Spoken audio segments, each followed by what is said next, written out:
दुनिया में एक और जंग की हुई एंट्री, जहां थाईलैंड और कंबोडिया सीधे मुकाबले में हैं।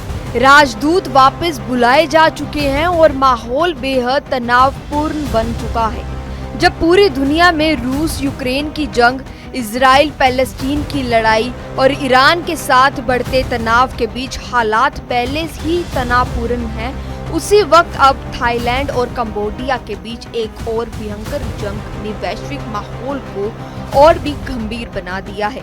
यह जंग सिर्फ दो देशों के बीच नहीं, बल्कि पूरे क्षेत्र में सुरक्षा और शांति के लिए खतरा बनती जा रही है। दोनों देशों ने अपने राजदूतों को वापस बुला लिया है, जो ये दर्शाता है कि डिप्लोमेटिक रिलेशन भी इस संघर्ष की चपेट में आ चुके हैं। सीमा पर गोलीबारी और हवाई हमलों ने हालात को और भी बिगाड़ दिया है और दोनों पक्ष पूरी तरह से लड़ाई के लिए तैयार नजर आ रही हैं। इस नई जंग ने न सिर्फ साउथ ईस्ट एशिया बल्कि पूरी दुनिया में तनाव का माहौल पैदा कर दिया है। यह नया तनाव थाईलैंड और कंबोडिया के बीच पुराने और गहरे सीमा विवाद की वजह से उभरा है, खासकर प्राचीन मंदिर प्रेविहर और उसके आसपास का इलाका, जिसे दोनों देश अपना अहम हिस्सा मानते हैं। इसी पर दोनों के बीच लड़ाई छिड़ गई है। पहले भी सीमा पर संघर्ष होते आ रहे थे, लेकिन इस बार गोलीबारी इतनी भयंकर हुई कि कई लोग घायल भी हो गए। थाईलैंड की सेना ने कंबोडिया के सैन्य ठिकानों पर F-16 फाइटर जेट से हवाई हमला कर दिया, जिसने इस संघर्ष को एक भयानक मोड़ दिया।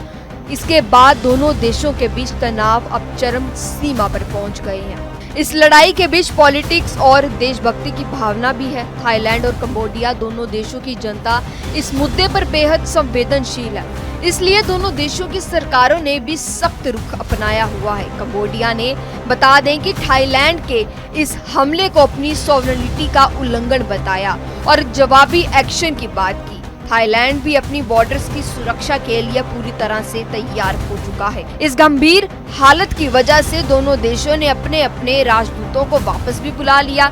इससे साफ पता चलता है कि डिप्लोमेटिक रिलेशन भी बहुत खराब हो गए हैं। सीमा पर हुई लड़ाई में कई सिविलियंस और सैनिक घायल हो चुके हैं और वहां मिलिट्री डिप्लॉयमेंट बढ़ा दी गई है। एक्सपर्ट्स कहते हैं कि अगर जल्द ही कोई समझौता नहीं हुआ तो ये लड़ाई और बड़ी हो सकती है, जो पूरे साउथ ईस्ट एशिया के लिए खतरा हो सकता है।